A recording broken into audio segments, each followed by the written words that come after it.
Everyone, welcome. My name is Matteo, he, him, and I'm joined today by my colleagues Sheena and Kate, also from Diversio. And let me tell you, we are just so glad you're here. Uh, Here's the honest truth about today's session. We're going to talk about conversations many people leaders, myself included, quietly dread. The disengaged team member, the shift in someone's energy you've noticed, but maybe haven't named yet. And here's the thing, we've been hearing from our clients globally across every industry and every region we work in. You get the data. Maybe it's from a survey, maybe it's from a Diversio or Optimo survey, or maybe, it's from your own observation, or you've heard, from water cooler talk from others on your team. Um, and it keeps telling you the same thing. This person, who is one of your most productive folks, one of your most productive employees, the assumption is probably they're not engaged anymore. Something's up, and you're not too sure what. And maybe that's a story that you're quietly building in your head. And as the people manager, you want to, fix it, as we do, and have a conversation. And what we keep hearing over and over is that conversation, that is the sticky part. This is where leaders get stuck, not because they don't care, but because maybe they don't have a map for what comes next. And I get it. As a leader myself, I've had this conversation go wrong, both as the one leading it and on the other side of it too, from my director. So today isn't really about theory. It's the map that I wish I had. And we're going to use some real life examples. And my hope is at the end of this, this short hour that we have together, is that you'll be able to walk away with something tangible that you can start working on tomorrow. So I get that Zoom is probably not net new, but we've got over 100 folks here. And in case it might be net new for you, just a few things. We are in a webinar feature of Zoom. And so you will not be able to necessarily talk. However, we're going to have a multitude of ways for folks to be able to participate. One is in the chat. So if I can get everyone just to test out that chat for me, you will notice when you go to that chat, that you have an option to either chat with just the hosts and panelists, so myself, Sheena, and Kate, or with everyone. And should be able to toggle between that. But if you can just drop in the chat, a little bit about who you are, where you might be zooming in from, that'll be great. That's one way to test that. As well, if you do have questions, we'll be monitoring the chat throughout. That said, there is a Q&A box. Now, I had to click the three dots and more to find my Q&A box this morning, and so you might have to do that as well. And in that Q&A, we will either answer live or answer in the moment in that Q&A box if there's a question that you want to ask. That said as well, I realize that some people might need captions. And so if you do, again, I had to click the three dots and more, but there is a show captions and you can change the language to the language that you need. And I'm seeing lots okay, this is warming my heart as I'm reading the chat and we're seeing people joining literally from all over. I absolutely love that. So we haven't done proper introductions yet. And so why don't we do that? And so uh, I'll start first. So, hi everyone, welcome. My name is Matteo, he, him. I'm a senior inclusive leadership facilitator with Diversio. For anyone who finds a visual description helpful, I'm a white male with a shaved head, long white beard, and visible tattoos. And I'm joining you from the unceded ancestral territory of the Silks Okanagan peoples, also known as West Bank or West Kelowna, British Columbia, Canada. In my work at Diversio, I help organizations turn good intentions into meaningful, measurable impact. And a big part of that is working with leaders, who care about their people, but maybe aren't sure how to show up when things get hard. And here's what I've learned after almost 35 plus years of doing this work is we don't always get it right. We make mistakes and that's okay. And most managers, myself included, aren't avoiding hard conversations because they don't care. They're avoiding them because they don't have a map. And that's what today's all about. We're going to give you that map. And my hope is that you'll leave here knowing how to create conditions where honest conversations can happen and how to open those conversations in a way that moves things forward without shutting people down. We're not here to turn you into therapists. We're here to really help you lead. So that said, I'm invite my colleagues. Please feel free to introduce yourselves as well. Hi, it's great to meet everyone today. My name is Kate Federley. I'm a senior strategic account consultant here at Diversio. And so I really partner with organizations to work with them on large data sets, strategy around culture. I do facilitation. And for anyone that finds a visual description helpful today, I'm a white woman with long dark brown hair, and I'm joining today from the traditional ancestral and unceded territories of the Coast Salish peoples, including Squamish and Tsleil-Waututh nations, which is also known as Vancouver, BC, Canada. And in my work, I specifically focus on leadership well-being and mental health, and so I'm really hoping to bring that lens into our conversation today. Awesome. Hello, everyone. Really pleased to see folks saying hi in the chat. If you don't know me, my name is Sheena Prasad. I use she, her pronouns, and I'm the senior consultant at Diversio. If you'd benefit from a visual description, I am a brown woman with long blue-green hair. I wear glasses. I have visible facial piercings. I am joining you today from the traditional unceded territory of the Algonquin Anishinaabe people here in Ottawa, in Canada's capital. I see there are folks joining from all over Turtle Island as well. I'm glad to hear from you. In terms of what I do here at Diversio, I help our clients and our partners understand and act on data. And I'd love to bring that perspective into our conversation together here today to kind of talk about what kind of signals and signs we should be looking out for, what's the best way to be able to act on those signs and signals in conversations to be able to interpret them. I also really love facilitating learning sessions as well. So I hope to bring some of that skills and expertise to kind of help support you in the conversations you might be gearing up to have in your workplace. Also want to give a shout out to our facilitator moderator, Gab, from the Diversio EDU account. So if you have any questions, you can ask Gab. Gab's also going to be posting some information in the chat. Also saw somebody was asking about any handouts. There will be some toolkits that will be emailed to you after this session, including some additional tools and resources and much of the content covered in the session. So you can just kind of kick back and listen and learn and take notes if you need to. Oh, you're on mute, Mateo. Okay, seriously, how many years have we been doing this and I'm still on mute? I love it. Well, thank you so much. I was just saying, one of the things I'd love just to move us forward, and if you've been to any of our sessions, you know, one of the things that we'd love to do is live polling. And one of the reasons we love live polling is because it allows for folks, you know, with different comfort levels of participation, especially folks that might not be, you know, maybe not have the same communication style as others and might not feel comfortable sharing perspectives. It really allows folks to be able to participate. And we're going to use it quite frequently in today's session to get us warmed up. You can scan this QR code or go to pollev.com/Mateo, and that link is going to be shared and it's shared right there in the chat. And the very first question, so you just scan the QR code with your phone. And the very first question is a very simple question. Just how you feeling coming into today's session?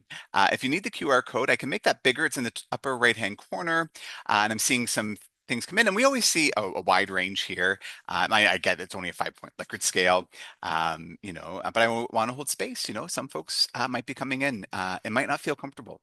I love, you know, using these as a way just to get a sense, even with my own team, of how folks are doing and never want to put anyone in the spot. So I never ask anyone to. And the thing, this is also completely anonymous. So we don't know who said what, and we don't share this results with anyone. It's really just for the confines of our conversations today. So yeah, and I see we've got well over 44 people have responded so far. So keep that live polling open because we actually gonna I want to get a better sense too. And I see you know folks have been introducing themselves in the chat as well.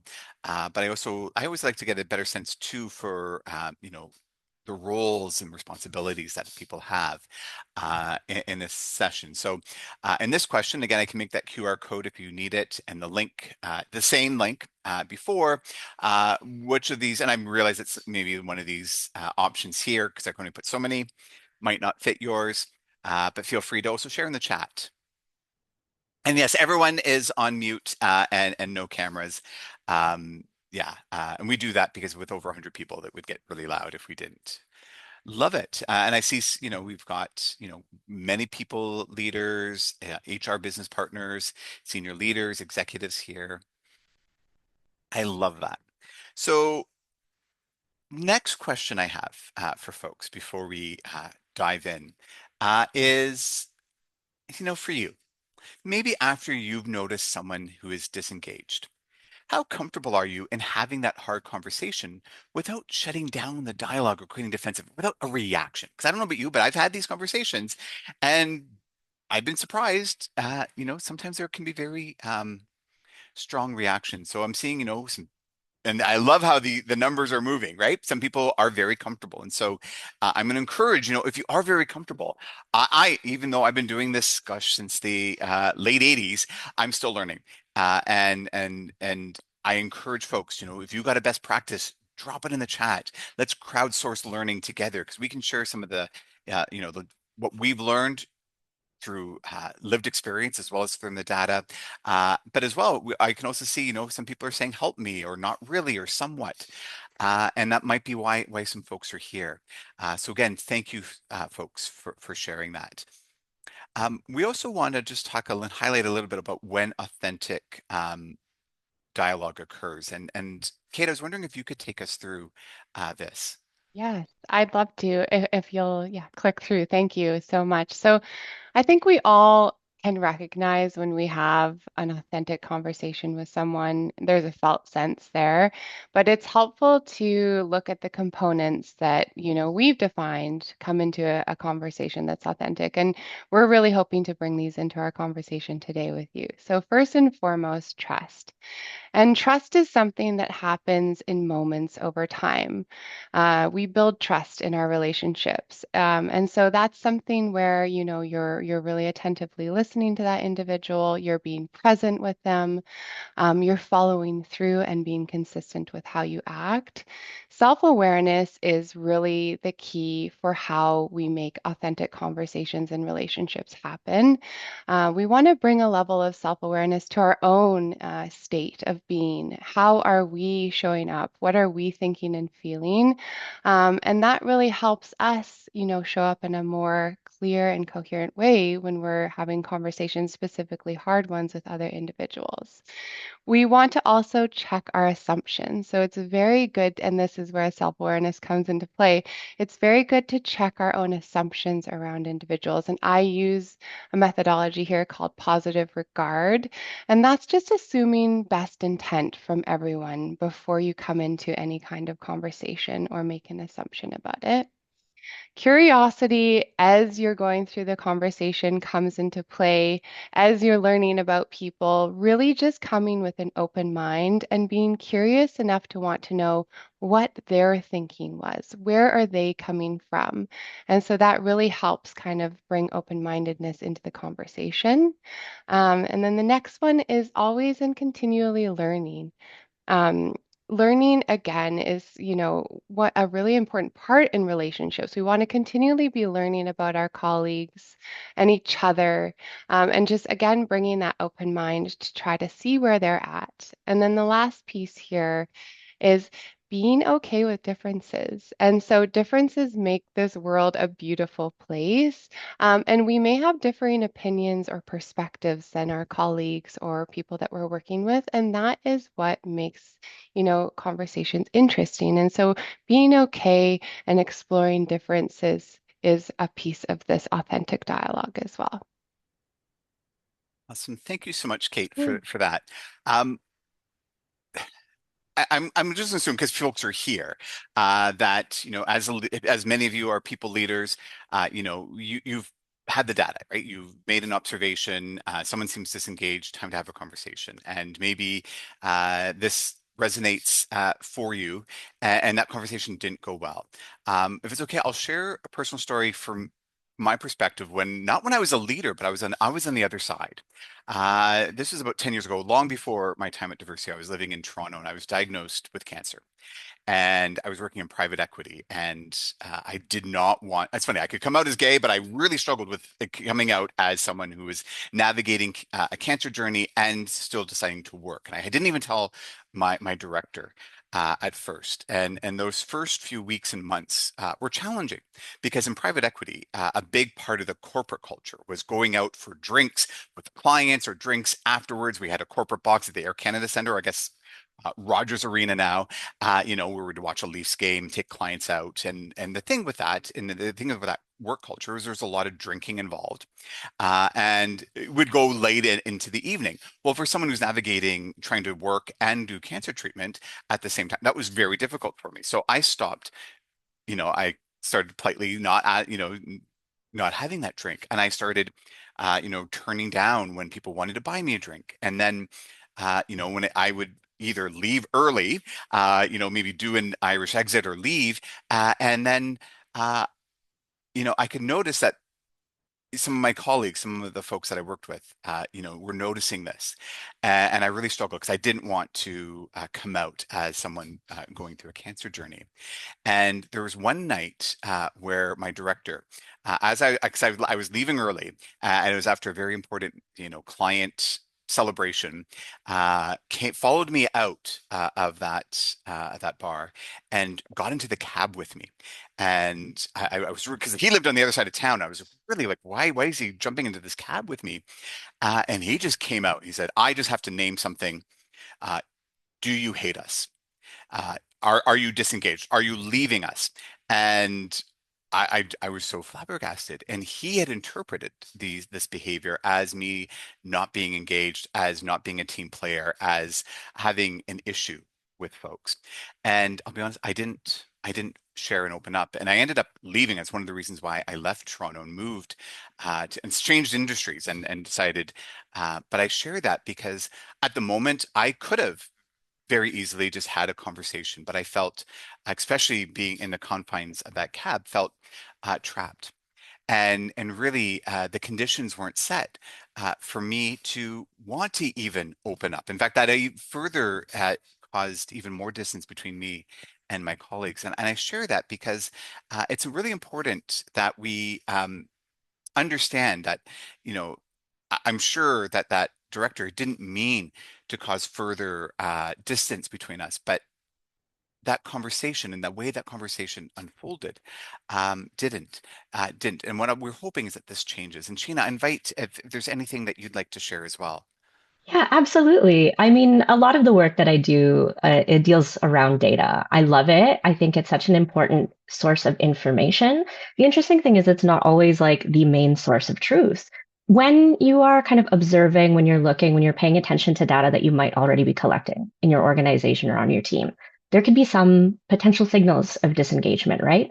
We can think of quantitative data when we're collecting numbers, things like increased use of sick days or absences, perhaps somebody continuing to come in late for work, lowering engagement scores on annual or regular surveys or check-ins, missed deadlines or missed targets, or even sometimes working extra hours, putting in additional effort for the same types of outcomes when someone is doing work. These might be signals of disengagement, or it might be pointing to something else. And we're going to talk a little bit about how to explore that as well. When we think about our observational data that we gather, it could be qualitative data like internal review feedback, whether it's formal or informal, from things like stay interviews, 360 reviews, check-ins from either other team members or yourself or other leaders, comments, right? When you have surveys, check-ins, those kinds of moments, or even just kind of noticing, hey, somebody is acting a little bit different. They might seem a little bit off to me. Is it time to, start to run interference and try to prevent them from leaving because they might be leaving? These are definitely signals that could point to disengagement, that could point to, having a performance conversation. But that is one interpretation. I appreciate you telling a story from your perspective and experience, Mateo, and I will say for myself as well. For example, I am an autistic person. I live with autism, and that means sometimes I show up socially very differently in different contexts. If you've ever seen me in a session, if you've ever worked with me, met with me, I do have a bit of a work persona. That's not me being fake or acting. I'm a lifelong performer. I'm an actor. I'm a dancer. I'm a public speaker. This is how I show up to work. But there are also moments where when I get comfortable, when I feel comfortable unmasking, so kind of not performing as much, really being my authentic self, I was at a workplace once where that was interpreted as disengagement. When I feel really comfortable, sometimes I won't make as many facial expressions. I'll be a little bit quieter, a little more thoughtful. I had a manager once kind of check in with me and say, "Hey, you seem to be really down. What's going on with you? Are you like thinking about leaving? Are you unhappy with your work?" And for me, it was the opposite. I wasn't checking out, I was fully checked in. I was comfortable enough in that workplace that I felt like I could be myself. The way that I show up as myself is sometimes interpreted as not excited, not enthusiastic, not engaged, when I'm really able to kind of have my focus and be myself. So we can keep an eye out for data and signals, whether it's kind of numerical, quantitative data or observational or qualitative data. And we can use it to kind of think about whether it's time to have a conversation. And then as we kind of go on through the rest of the session, we'll be able to kind of support you with what that conversation might look like, especially if we're trying to reach out to somebody who may be disengaged. Yeah, thanks. Well, Sheena, thank you. And thank you again for being so vulnerable in sharing as well. Um, I got another question for folks. I'm just curious, currently right now at your organization, and we've got people from when I'm looking at the chat from all over. How is your organization currently developing your people leaders to have hard conversational skills, right? When we hire, a lot of people leaders are hired because, they're great as in their single contributor role. But we know the skill set to being a leader is often very different than being a single contributor. And so I'm seeing, things from formal training and workshops, coaching and mentorship, which I think is really interesting. Seeing learning from experience. Yeah. It's you got to make mistakes in order to move forward. And I see we've got some folks, in healthcare. And, one of the hardest things for myself as a nurse was, you have to make a mistake in order to learn. But there's other ways, of course, that we can learn as well. So thank you. And I've seen lots of folks share. I'm also curious as well, because we're going to share with you a model, that we've been using to navigate these conversations. And we'll share that in the toolkit and we'll share it in this webinar. But I'm just curious, what models or frameworks are people currently using? Maybe you're not using anything, and that's okay too. And you can certainly share, nothing if that's, if you're just winging it. And that's certainly what I did for, gosh, 30 years. Some people are using DISC, if you're not familiar, a very powerful tool to understand, not only yourself, but also understand others. SBI, thank you. Some people, nothing. It's so interesting as a nurse, when I see SBI, I always get that confused with SBAR, Situation Background Assessment and Recommendation. STAR is another one. DISC, yeah, these are all, I mean, all great models. Some people, again, we're seeing a mix here from, nothing and some very, formal models.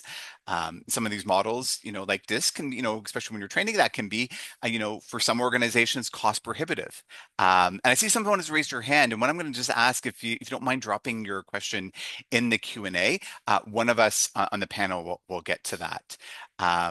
Yeah, grace and understanding philosophy. I love that. Maybe not a formal model, but a way we used, gosh, this is going back to the 70s now, but a model that's been around for a while, the what, so what, now what model. Here's what, here's why it matters, the so what, the now what, expectations moving forward.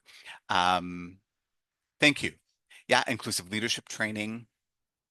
I think that is so imperative. And even if you've done one inclusive leadership training, you know that we're always open to continually learning. And so thank you. I really appreciate we're getting a lot of responses here. And what this speaks to is, regardless of whether you have a model or not, that people want, and obviously because you're here, want to have these conversations in an effective way. And what we'll do is we'll just share one, and in that, knowing that there's a plethora out there, but really it's not just the intention, but also understanding the impact and making adjustments moving forward. So what if I were to put this into, I like to call it like a session arc, if you will. Before we get into the model, I'll just sort of unpack this a little bit, because what we have found is most managers, most leaders, enter a challenging conversation focused on solving, right? But the most important thing you can do is not arrive with the answers. I want to be clear. So the most important thing you can do is not arrive with the answers. It's to create the conditions. where the other person feels safe enough to be honest. And I think about that example when I was in that cabin, that the conditions were not set for me to open up and to be honest. And you hear the buzzword of psychological safety. When people feel psychologically safe, they can share additional context you would never maybe able to find out on your own. And that context is really what makes real solutions possible. And your job as a leader is again, it's not to fix it, it's to make honesty feel worth the risk. And there's this common misconception that a successfully challenging conversation ends with a solution. That's about it. Doesn't. It doesn't always end, but it ends with understanding. It ends with building that stronger bond. Because at the end of the day, we still got to have to get people to be productive. And a manager who rushes to fix skips the part that matters most.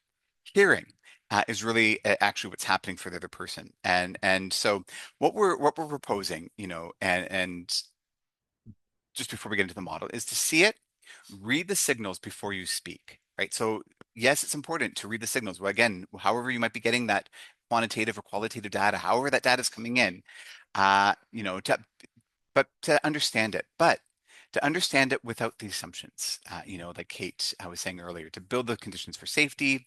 And then, of course, you have to be able to say it. And we'll work through, how you would do that. And we're going to share with you the open framework in just a bit. And then to land it. But I think the bottom line, if you get any through line for this little mini TED talk of mine, is your role in this point is not to solve, to create the conditions where the other person feels safe enough to be honest. And then, of course, everything else follows from that. And I'd open up to Kate and Sheena if any other thoughts on this as well.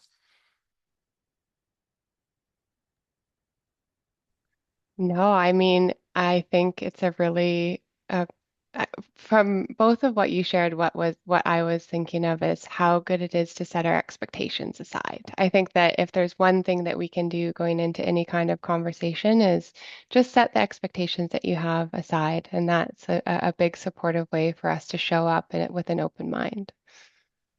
Love it. Thank you for that. So next, I want to talk a little bit about reading the room. And this is something, Kate mentioned earlier about curiosity before conclusion. And there's just a few points I'd love to make, and feel free to share your thoughts in the chat. And Sheena and Kate, please chime in at any point here as we unpack these things. But yes, data, whether it's hard data from a survey or observational data, that can open a conversation, but it's not the verdict. And understand that withdrawal and silence and change perception, these can be very much valid signals on how to proceed, right? And so it's going to depend on a multitude of contexts. But the other thing too, I want to be clear on is that we're operating, all of us, and we've got folks from all over. I saw some folks from London, England. I saw folks, from the U.S. and Canada, and someone shared as well from India. Like we've got people, and understanding that these nonverbal cues can also be very much culturally specific. And often, as leaders, unfortunately, what we do is we assume, this is what makes sense, or this is common sense for us, so therefore it must be, common sense for everyone, and that's not necessarily true. And then ask before you make a conclusion. Any thoughts on this? Yeah, absolutely, Mateo. I Yeah, would love to speak a little bit from my perspective. One of yeah, my research and interest focus is cross-cultural communication. And when I'm saying culture, I'm not just saying, where you grew up, where your family is from, where you live now. It's also the kind of places that you spend time, where you might have worked before, what your individual hookup is and the way that you experience the world and you express yourself. When we're talking about reading the room, right? Things like withdrawal, silence, especially within a conversation, may be an indication that somebody is feeling uncomfortable in that moment, right? Maybe that is an indication that we can take a step back, shift the tone of the conversation, maybe reapproach it later. We'll talk a little bit about that in a moment. But like you said, Mateo, there are also some nonverbal cues that are pretty culturally specific that might be interpreted differently depending on what your lenses are, depending on who you are. Right. For example, you mentioned some different working cultures around the world, some different cultures of expression, right? In Canadian workplace context, making eye contact is a really easy way to show someone I'm present, I'm listening, I'm here with you. But for neurodivergent people, autistic people included, cognitive differences might make it really challenging to maintain eye contact. So when you notice somebody isn't looking me in the eye, right? My team member is looking away. That's not necessarily a sign that they're not here, they're not paying attention. That might be how they're most comfortable showing up, right? For some folks as well, there are different understandings of what conflict is and what conflict shows up like. For some folks from really passionate, expressive cultures, being emotive with your hands and with your body, speaking up, speaking loudly is a sign of passion and engagement. For others, that might be read as, oh, this person is becoming aggressive. This person is taking up a lot of space. So that might change as well. Where a person kind of sits in the room, what kind of room you are speaking in, that can also change as well. So I know when we're thinking about reading the room, we should also think about what is the space in which we are having these conversations. If you can, right, maybe don't have it in your office, maybe book a quiet room if you're working in person in an office, maybe go for a walk, right? So change the environment up a little bit, check to see how you might create a space of comfort as well as a sense of comfort in your conversation. I love that. So what I'm hearing is don't corner the individual in your office because then that shifts the power dynamic, or in a cab where the person then can't, escape if it doesn't feel safe. So someone just asked us privately, how do you ask before concluding? And that's a great question.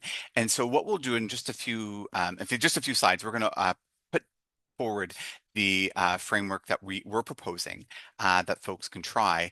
And we also have in the toolkit that will be shared after that will have a plethora of different ways. By no means are we saying this is the script, but just again, a framework that can provide some guidance to how do you even start that conversation. So the individual who asked that question privately to us, thank you for that.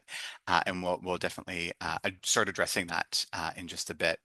The other thing too, we also want to talk about, and we often call this building the container. Psychological safety, it's this great buzzword, been around for it seems like decades now. But it's not a vibe. And there's a lot of work that needs to go into that in order to move forward. One is consistency as a people leader.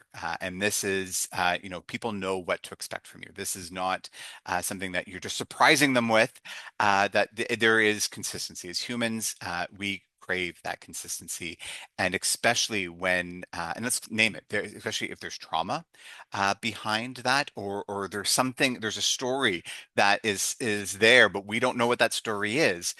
If we are consistent, that can certainly help build that bridge of psychological safety.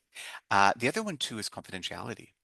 And for a lot of the folks, with previous lived experiences and previous trauma, with leaders who maybe haven't done it right, trying to have this conversation with, a new leader, it can be, so have we earned the right for them to disclose? And lastly, as well, is what's the follow through? If there's a lack of follow through, that can really change future hard conversations as well. Any thoughts on this? And again, Yeah. I'd love to open this up. Can I take a moment to talk about confidentiality, please? Please, yeah. Yeah, confidentiality, as you mentioned, Matteo, really earning the right to that disclosure. That involves building trust. But also, once you've had that conversation, I know in my experience, a lot of leaders feel, okay, I have information, I've had the conversation, I know what's going on with my team member, my direct report. Now it's my responsibility as a manager to manage the rest of the team, right? Maybe capacity is changing. Maybe work is shifting around a little bit. I was in a position before where I had disclosed to a manager something that was going on that was very personal in my life and how it would affect my work. And my manager was really great about allowing me to be flexible, giving me some time off so I could take care of it. But what happened afterwards was that manager did not respect my confidentiality in that conversation. And they felt required to tell everybody else on the team what was going on with me. And I didn't find out until after I came back and I started getting messages from my teammates. Hey, so sorry to hear that this happened to you. I did not want or need them to know that, They did not need to know exactly what was going on in my personal life. I did not have that relationship with them. So, as a manager, as a people leader, you can hold that trust and that confidence with the information that you receive. Once you've earned that right to disclosure, you can still make effective team management decisions without breaching that confidentiality, right? I've heard it in some examples be like, hey, this person is dealing with something right now. They are going to take care of it. This is what I expect from you as a team member, instead of, laying it all out. If you need to talk to somebody else to be able to deal with kind of like your feelings or emotions about it, especially if it's something quite heavy, right? You have personal connections to be able to do that with. You can do that on your own time without breaching the trust and confidentiality of your direct report or of your teammate and telling everybody else what's going on. Love that. Thank you, Shane. That's so critical. And I would just not to put words in your mouth, but as soon as that trust is broken, because of that lack of confidentiality, would that then make future harder conversations even more difficult? So Kate, I'd love to call on you now to take us through a self check-in before a hard conversation. Yeah, and absolutely. For me, this sits in that consistency bucket. So, for us as individuals, it's ultimately very important for us to be able to regulate ourselves because when we're having these challenging conversations, they actually activate a stress response and they can activate it in both participants. And so, in order to counterbalance that, being able as a manager to attend to your needs of renewal and stress offsetting is ultimately very important. And so that's where this comes in. And so, first and foremost, we're going to give you some kind of tips here for how to kind of pre-set yourself for a kind of good state, good emotional state before you go into these conversations. And the first is just taking a pause. And so, again, this goes back to the setting of the conversation. As Mateo shared, you don't want to have that conversation, after an event in a cab. You want to really set yourself and that other individual up for success in these conversations. And so setting a time where you're both going to be able to focus, preparing yourself by pausing before, you really want to notice what's going on in my system right now. Do I feel my heart racing? Am I a little nervous? And how can you attend to that? And as Sheena mentioned before, as leaders, it's very important for us to have our own support systems that we can confidentially turn to and get support as well. And maybe having a kind of conversation with a trusted peer or a mentor or coach before the conversation, if it's a big one, so you can practice a bit. But also noticing your assumptions. And this comes back to those conclusions that we make. We want to go into the conversation, even if we have data, even if we have information, and just let that information be what it is. Really try not to make conclusions before you go into that conversation and actually hear from the other person. And then you want to choose the mindset that you're going to bring forward. And so, an open mind, curiosity, that's again, positive regard for that individual, assuming best intent from yourself and the other individual. And then, breath is one of our best mechanisms for offsetting or turning a sympathetic nervous system state, which typically is a stress response, into a parasympathetic nervous system state. And so, we use the box breath. It's a very quick tool. You can use it really anywhere. No one will notice you're doing it. You can even do it in a conversation, maybe taking deep breaths. But that's where take four kind of 1, 2, 3, 4 counts in. You hold for 4 counts. You breathe out for 4 counts, and you hold for 4 counts, and you do that 4 times. And so when I'm in a conversation and I notice maybe I'm becoming emotionally flooded, that's when you notice your heart rate go up, you maybe flush. Just taking a deep breath in, feeling your body, sitting in your chair, grounding yourself is a way for you to emotionally regulate in the conversation, but you can also do these activities before the conversation. And the last point here is again, just bringing in your mindset that you've decided you want to bring into the conversation throughout the conversation. If you notice you're starting to feel defensive, just remind yourself, I want to be open minded here so I can seek to understand this individual and what's really happening for them. Hey, thank you so much. And I really, this really resonates with me. And I realized too, I was seeing in the chat that we've got some clinicians who have joined us as well. When I first started my career, I was working in Emerge in Toronto, and my very first shift, I noticed all my other colleagues, nurses, had a Q-tip taped to the inside of their sleeve, and I just thought it was like part of their toolkit. So I did the same thing, but it wasn't. There wasn't a Q-tip for them to use. It was a reminder. And so when things got stressful, especially when they had to have harder conversations or something happened, the Q-tip, and they would tap it, the Q-tip quit taking it personally. And it was just a Mm. way to center and ground themselves. And so I started doing that as well. And then, of course, I've actually, and during the shift, had to use the Q-tip as well for other things. Okay, so we've been teasing this model. I'm going to share the model with you now, the open framework. Just know you don't have to take notes or take a screenshot of it. You can if you want. That said, we will send in more greater detail about this framework. Um, but it's very I can't pronounce that word, but four movements in a row, and each one builds that safety for the next. So the first one is to observe. But you notice here, you're going to share that observation, right? That observation of that data. Name what you've noticed, but without interpretation, right? And so when my director shared, when I obviously I was disengaged, obviously something was happening, but what he shared wasn't necessarily what he observed. It was his interpretation of what he observed, and that created friction right away, right? And so that's why it's important that you. So what he could have done is shared what I've observed is, you're not drinking like you used to. You're not staying out as longer. And that would have changed the conversation because the other made me feel like I was on the defensive. Yeah, thank you. Folks are sharing in the chat as well. So I appreciate that. The other one is to pause. So once you've named what you've noticed, just pause. Now let's take a step back. Invite their perspectives before sharing yours. Before you start saying, here's the impact or here's what, what I think might be happening. Pause and let them invite their perspectives because again, they're coming with different lived histories, different lived experiences, different lived trauma, and you might not have that line of sight to what they've experienced. And so this becomes so critical, not just to jump into making an assumption about what's happened. And then what we want to do, because at the end of the day, you're not their therapist. You need productivity. You need, whatever whether you're, a nurse practitioner or, you're in insurance or whatever industry you're in, you need, people to hit their KPIs, right? But what we do next in the E is explore. So surface the gap between their experience and the path forward.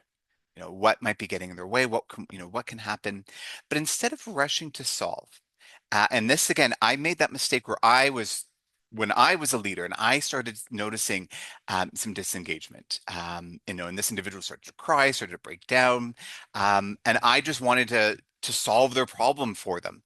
And what we're saying with the N of open is let's not do that. Let's not rush into a solve, and you don't have to have the solution in that conversation that day, but let's co-create the next steps, but let's not assign them. Because again, there's going to be things outside of your sphere of influence as a manager, even if it's there within. If you can help co-create, that's going to get greater buy-in. So this is the open framework. It's one that I'm really been encouraged because I wish I had this when I was first starting my career because I wanted to go right into solving. And because I had a bad experience, I really thought I was going to do it with kindness and careness, but I didn't because I was jumping into a solve too early. So we love this. So observe, just share what you observed without interpretation, pause, invite them to share their perspectives, explore, you're exploring together and co-create, navigate together. So I get a question, okay, well, what does this potentially sound like? And in your toolkit, you're going to have a plethora of very specific examples and some, prompts, if you will, or sample questions that you can ask. So someone asked us privately, how do you do this? In that toolkit, we go into more detail, but I'll give you an example of this, or what it could potentially sound like. So in the observe, it could be just, I've noticed you've been quieter in our team meetings over the past few weeks. I want you to notice that we didn't say, you're less engaged, or we didn't make a judgment about the behavior. We just named the behavior. Not a judgment about the behavior, not a description of the behavior, just name the behavior. A behavior is just a thing that person does or doesn't do, or says or doesn't say. Just name that behavior without judgment, without your interpretation or your lens of how you're interpreting that behavior. And then the next one is the pause, right? And so this one could sound like, I wanted to check in and hear how things are feeling from your side. I just wanted to check in. So that sharing that you care, but I want to hear how are things on your side? What's happening? And then explore could be, can you tell me more about what's been going on for you? You can tell me more about, how best I can support you. And navigate, in this case could sound like, what might be helpful as a next step. And I'll pause here. I know we've only got a few more moments, but feel free to share in the chat if you have a reaction. I see someone just shared they really like using Tell Me More. If you're familiar with coaching, that is a very great coaching question that you can ask. Any other thoughts? And again, I'll invite from our other panelists, or feel free to share in the chat if there's anything that sticks out for you in this framework. Yeah, absolutely. I think, and the explore step, when we ask, or like Mamash said in the chat, tell me more, you might find yourself surprised that the Mhm. conversation might not be as hard as you thought it was, right? Maybe in the exploration, after you've observed, name that behavior, you pause to check in with the other person, you find out they're not disengaged, they're not trying to find another job. Maybe, they're trying to buy a new house and things are a bit tough at home. Maybe they just Yeah. haven't been sleeping well, right? There's also kind of patterns of behavior as well. This might be something that's just happening in that moment. It's kind of confined and closed, or it might be something that you can kind of continue to look out for and see if you can follow up with support later. Yeah, and I want to add that it's also really powerful to reflect back what you're hearing because oftentimes in these conversations, the individual may be becoming aware themselves as they're in the conversation with you. They may be having this kind of self-awareness around their behavior for the first time too. And so when you hear them say something, reflecting back, so what I'm hearing is this is what's going on, gives them the opportunity to clarify your understanding, but also have their own awareness around what's going on for them because maybe they haven't thought of this before. And so repeating back is a really good skill in active listening as well and helps with that understanding. Oh, thank you, Kate and Sheena. And I just want to share that conversations are going to get hard. Bottom line, and something's going to happen. Shut down, deflection. There could be an emotional response. I just want to be clear. That's going to be happen. Let's normalize and socialize that. And in the toolkit, we will share, some things that you can try saying.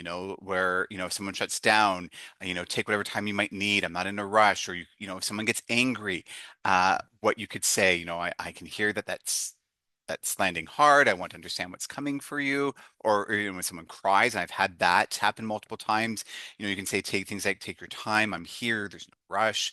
Or someone becomes defensive. There's things, but bottom line is in our toolkit, we unpack that. Sheena, I'll just encourage you because you love your data. I'm just curious if you'd love to take us quickly through this slide.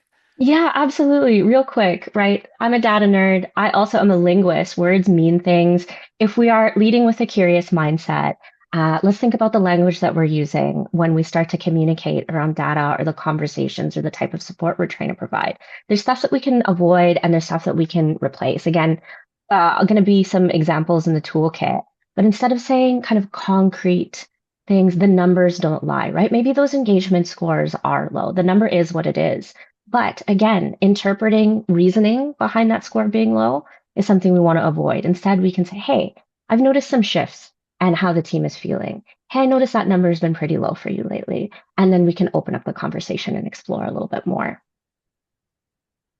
right? Same thing. Your team gave you low scores. You've been getting negative reviews. I know, especially as a person who is mentally ill, I have like a really fun grab bag of like anxiety and depression and seasonal affective disorder.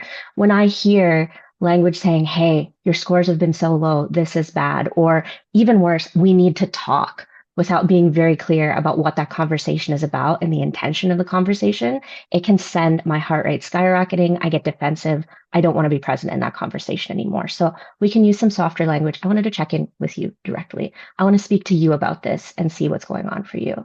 Avoid something like this has been flagged. Again, really negative. And maybe it is flagged. Maybe it is a flag for you. But instead of bringing it in that kind of negative tone, we can use a more exploratory tone. What has your experience been? This is what I'm seeing. That's what we're talking about when we talk about the O and open, the observation. These things might be true. Those numbers might be low. The scores reviews might be low. Those hours might be changing. Something might have been flagged. But instead of bringing that in as the focus, let's have the exploratory conversation as the focus. That could be more helpful. Thank you so much for that, Sheena. And what I'm hearing, as and many of us on this call are coaches as well. What we're doing is we're really shifting into more of a coaching mindset, where we're not providing the answers, right? So they ask more than you tell. And Kate, I was wondering if you have any thoughts on this as well. I think sometimes this approach can feel like you're slowing down and like it takes more time, and that's the truth. And you have much better outcomes. And I know, Sheena, you likely have some data. We all have data around this.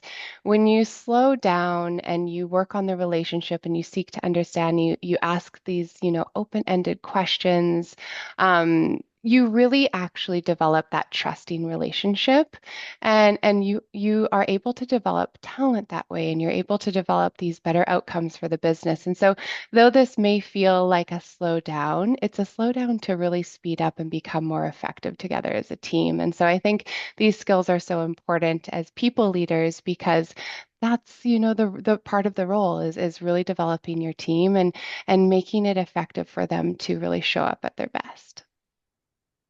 Love that. Thank you so much. And I see there's a question coming into the Q&A. We are going to get to it.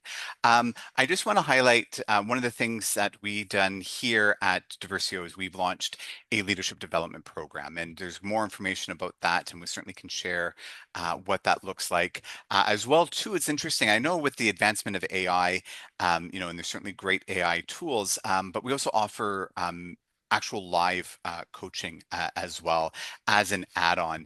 And I'll just share, and thank you, said that's the link if you're interested in more information is available in the chat as well. And so as we go into our Q&A, and we're going to answer that as well. And in fact, I'll go and start answering some of these questions. And I'm just curious, because we always love, but what other topics would you be interested in? And so Kate and Sheena, why don't we go into the Q&A as these are coming in, Mhm. and feel free for folks to share. We have a question here. How do you suggest we appropriately set boundaries when someone shares something with you and it starts to turn down a path of asking for advice and you find yourself more in a role of therapist than manager? Been there before, right? And I've tried to be the therapist and tried to offer advice, but really is our role, to provide advice on someone's failed relationship or advice on, handling the death of a family member or, navigating, something tricky that's outside of work. Is that our role? But how do we as leaders navigate through that? And that's, I'd love to get some perspectives on that. Oh, this can be tricky because, of course, you want to, attend to the relationship and not shut down someone's, bid for support. And oftentimes, as the manager, you're not the appropriate person. And so I always like to have a little list of tools or people or resources for these types of more, let's say, complex conversations where let's say you take it to a certain point where you go, I really understand you're struggling in this area. What's helped me in the past is I have maybe a great therapist or coach, or here's a resource that we have at work. I've used it. And so, certainly bringing in the toolkit of additional resources and experts, maybe that you've used or you have at your workplace in those conversations conversations can be really great. And you can just say, like, as your manager, this is something that, I can only take so far, right? It's not really appropriate maybe for me to support you here because I'm not a mental health professional. And it seems like you would really benefit from that type of support. Let me help you in setting that up, something like that. I love Yeah, that. absolutely, right? Like employee and family assistance programs, if you do have any benefits at your workplace, that's a great time to point to those because those resources, those tools, those supports are there for a reason. And as a manager, as a people leader, you are also the connection point. A lot of time people know about those during their orientation or they're like once a year refresh and they forget that those things might be available for them. So as a leader, that's the perfect time for you to set that boundary, perfectly appropriate for you to set that boundary and then to redirect to something that might be more supportive for them. Love that. Thank you so much. And in the interest of time, I see that we've only got 5 more minutes left with folks. We're going to answer this next question that's in the Q&A. And I love all this, what other topics would you be interested in? Thank you for those. But while we're answering this question, I'm just going to share, and I'm just going to ask my colleague Gabe just to share more about this. If you're looking for a quick diagnostic on, your workplace and the communication, Gab is they're going to share in the chat this little quick 3-minute assessment that folks can do. But while that's being shared and while you're taking a gander at that, the next question in the Q&A is on the points about data. The suggestions don't really seem to get the key point across though. Can you still point out a change in pattern of performance or not meeting KPIs in a psychologically safe way? I do think it's important and fair to the other person for them to know that their performance has been affected rather than just saying what's going on with you. And that's true. They may not know that there are performance issues. And so this is a great question, right? Gets into, one of the topics I'm very passionate about is inclusive performance management. What I have found, and this is just from personal experience, not only as a leader, but also in coaching, as well as working with leaders globally, that this is not what you're referencing is not something unique just to the US or unique just to Canada. This is global with leaders. Is setting how do we set those expectations around KPIs in a way when not only are we navigating different communications, different understanding that there's neurodiversity as well, and what might work for you, trading the golden rule, I'm going to treat others the way I want to be treated, realizing that some of the folks that you're leading might not want to be communicated that same way. Maybe they need more direct, more frequent communication. Maybe they need feedback delivered more frequently. And have we set up them for success? Because I come from a generation where you only got feedback if you messed up. But what if we normalized and socialized a continual feedback loop and not waited until there's only a problem? And would that help? And I'd love to hear from my colleagues as well on this. I have Yeah. a strengths-based approach. It's always great to be able to bring in that individual strengths and inquire with them. So typically when, someone is struggling, they're aware of that struggle. To some degree. And there may be some additional information that the manager has, such as data and things like that, that they can bring into the conversation. But starting to ask them, like we said, inquire, how have things been going for you? Where do you find you're really excelling and where do you find you're having a challenging time? And sometimes the challenging time that they express is going to align with where you see that they're also challenged. And so what I like to do is bring in the strengths that that individual has and help them really be clear on where they have, good strengths and use that as a way to think through and brainstorm how you can support them and what they think they need in terms of bringing up the skill areas that they have a gap around. Yeah, that's awesome, Kate. I love hearing that from you and from Mateo as well. I think, to answer that question as well, I think it's absolutely appropriate to bring in performance. If performance is flagging, if performance is changing, at the end of the day, as a people leader, you, like Mateo said, you're there to achieve your business objectives, right? You're still managing a human being that's doing the work. The work still needs to get done. Being an inclusive leader does not mean babying somebody and hiding the facts from them because you're worried about how they'll take it. But that can be one part of the conversation. As we mentioned, that could be the observation, the opener, without judgment or interpretation. Hey, your stats, you're not meeting your quotas, then begin exploring. Has anything changed for you? Do you need support somewhere? is something blocking your ability to be able to meet that quota. So instead of it landing as a judgment, then you can state the facts, observe what you're seeing in the numbers or in performance, and then try to understand why. Again, creating that psychologically safe setting, as you mentioned, is totally available while also sharing performance data at the same time. Excellent. Thank you so much, Sheena, and thank you, Kate, and thank you everyone for joining us. I realize it's 8:59, so we're only got a few seconds left. So I want to thank you. There's more information in the chat to what you can expect that we will share that toolkit with you, as well as the recording. So I know some folks were only able to stay for part, so you'll have the full recording as well. But really, from the bottom of our hearts, thank you.